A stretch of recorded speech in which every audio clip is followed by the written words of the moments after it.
Hey, I'm in Almaty city, Republic of Kazakhstan. Amazing city with mountains everywhere. I came here to have some rest, but I couldn't sit still, so I decided to find something cool to film. And since we are not doing a nature video today, I am taking you to a drone workshop. Almaty actually has a scientific UAV lab working on different drones and research projects. I contacted them and they allowed me to film there. So let's get started. Hi, today we are visiting quite an interesting workshop. It's located in Satbayev University in Almaty city, Republic of Kazakhstan. And I will be talking with a few people and showing a few interesting things here. So let's see how it goes. Добрый день. Расскажите про вашу мастерскую, чем вы здесь занимаетесь? Итак, приветствую всех в лаборатории бесплатных летательных аппаратов Satbayev University. Здесь мы занимаемся непосредственно разработкой дронов, БПЛА, связанных с агротехническим комплексом, связанным с сельскохозяйственным комплексом Казахстана. Выполняем ряд заказов, в том числе государственных. И, в общем, надеемся продвинуть будущие технологии в мир Казахстана. This is the first thing you see when you enter the workshop, and it's quite breathtaking. They have a bunch of fixed-wing aircrafts. It is a solar-powered one. It has a bunch of solar panels on top on it, and as I just learned, it can fly up to 8 hours, so it can fly the entire day. While you have sunlight, you can fly it. It doesn't carry a big payload or something like that. They were testing it with just the FPV camera, but I believe it can carry some stuff. For example, it can carry a simple small camera for map making, or maybe some agriculture map making with multispectral camera. And the aircraft itself is quite lightweight. I'll try to find footage for it, not sure if they have it. We have this tiny thing. This is quite small drone. It's only like 7-inch propeller, maybe 8-inch, and it's very lightweight as well. They said it's made from foam and covered with one layer of glass fiber on top of it, so it's composite, and it is very well done. It's visible that it was working, because it has some dust on it, it has some small damages, has camera on top of it. So yeah, that's an interesting design and concept. They also have a giant aircraft here. I assume it is 4 meters. It has a gas engine at the back, pretty regular shape, and I think this one, they said, can fly more than 3 hours, so that's an interesting thing. It has a payload under the nose to see where it flies, and it can carry a giant payload underneath. Then we have VTOL. These propellers are looking quite small for this size, but if it can fly, I bet it can deliver some reasonable flight time, because wing area is quite good and it's very slick. As I was told, these aircrafts are not production units. These are just prototypes to prove a concept, to make software or hardware, or to test aerodynamics. Such an approach, building a few prototypes first, helps the team gain real experience and collect data. Then that knowledge can be used to make better design decisions, or even move toward a small production run. I'd say fixed-wing UAVs are more complex than regular multi-rotor drones. You can just stop and hover wherever you want, and that alone makes the software side more challenging. They also need more space, a large field or a runway, and you usually have to follow stricter regulations to launch and operate them. So yeah, it's pretty cool to see so many of them in one place. And now let's switch to the production units. Kazakhstan is the 9th biggest country on the planet. Because of that, they have a lot of land. And land means crops. So we have a lot of agricultural drones here. And what this workshop is proud of is their own design of agricultural drone. So they have these made from scratch.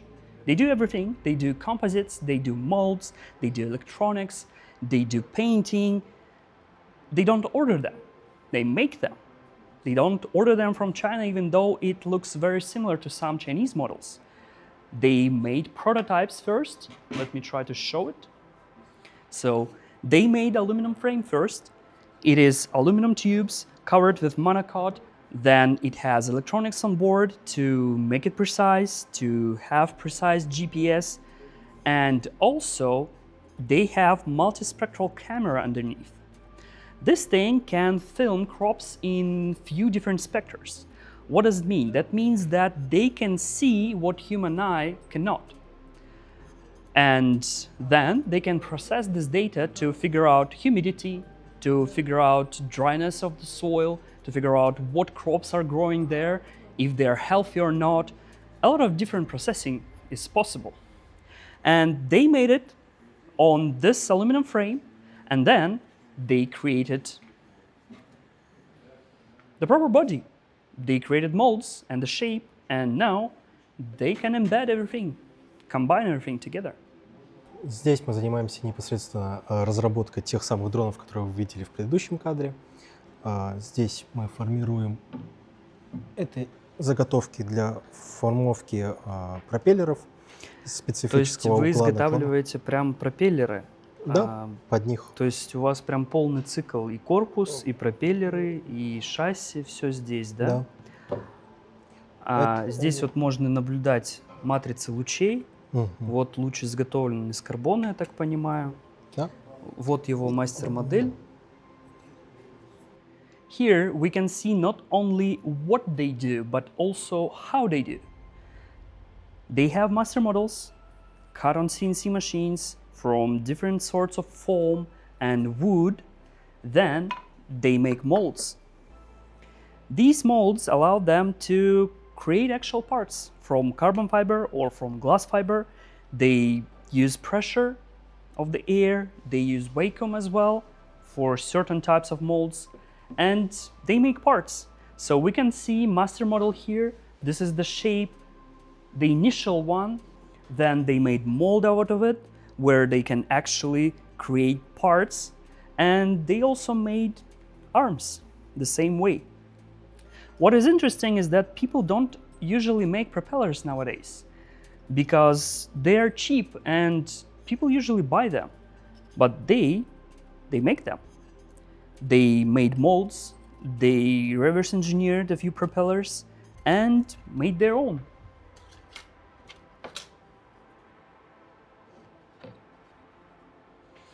As you can see here, they made the mold and also they made the propeller out of glass fiber with piles of wood inside in the core.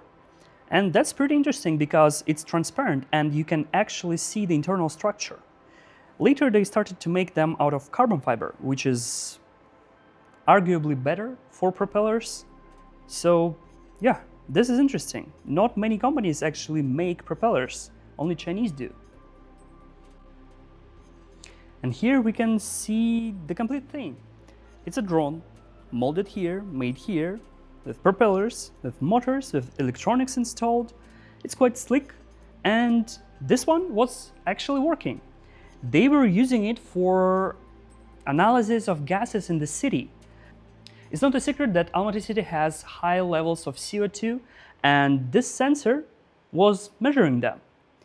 They were flying the drone on a certain altitudes to measure the pollution of the air, and they attached this sensor under the drone. They also moved the tube out of the airflow of propellers to make sure they don't catch the fast-moving air under the propellers. The results were not promising, but that's something interesting because people usually measure it at the bottom, on the ground. It is hard to measure it in the air because you cannot fly a helicopter above the city, or it can be very difficult to do. As a small addition, they also made this thing. This is pretty cool as well. This is not as precise sensor for air pollution measurement, but it is also mounted on a much smaller drone. That means that you can fly such a drone under regulations, since this one is lighter than 250 grams.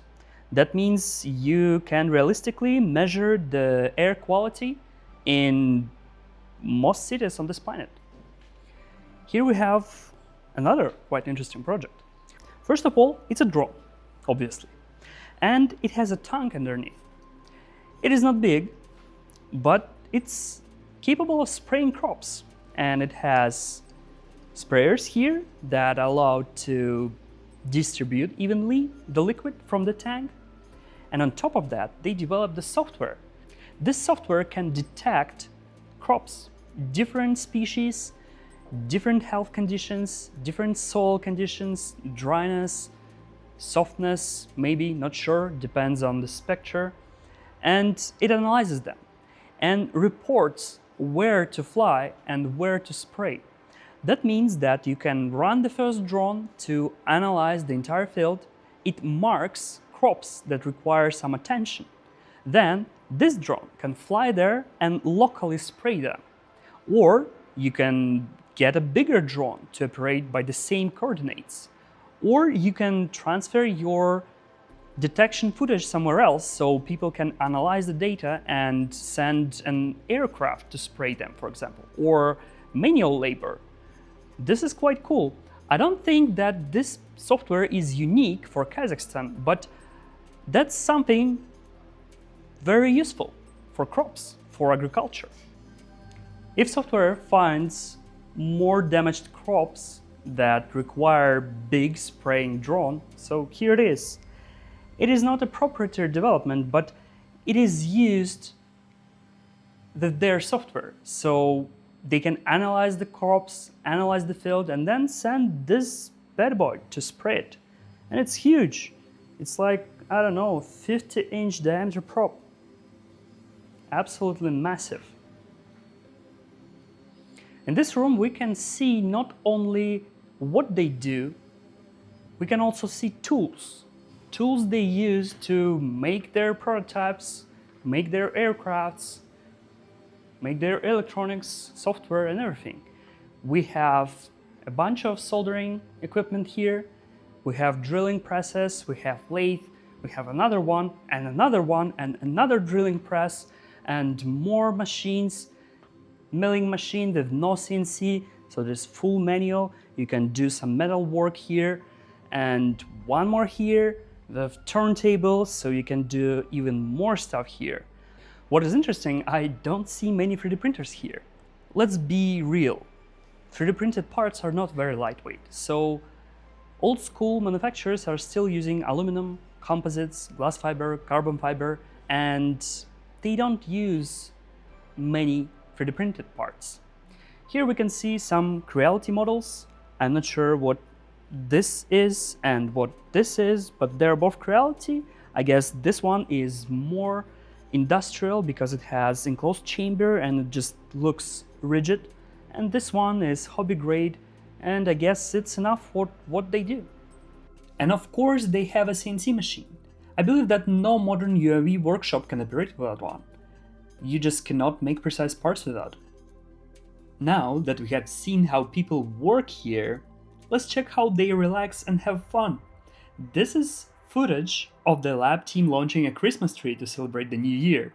They strapped it to a big drone, connected the batteries, and took off. A lot of people saw it, got confused and reported it. I believe it's the perfect Christmas prank. And that's probably it. I could talk more about their drones. They have dozens and dozens of them here, and that's just crazy how many they have, and how many actually work, and how many actually do stuff, how many actually spray crops and film fields. But I decided to show something that is special, something that this university makes, and I want to clarify it. I am not affiliated, I'm not sponsored, I'm not paid by Satbayev University in Almaty city. I just happened to be in Almaty, Kazakhstan for some time and decided to film something for you, for the audience, because people like tech stuff and they have something to show. Thank you for watching. See you in the next one.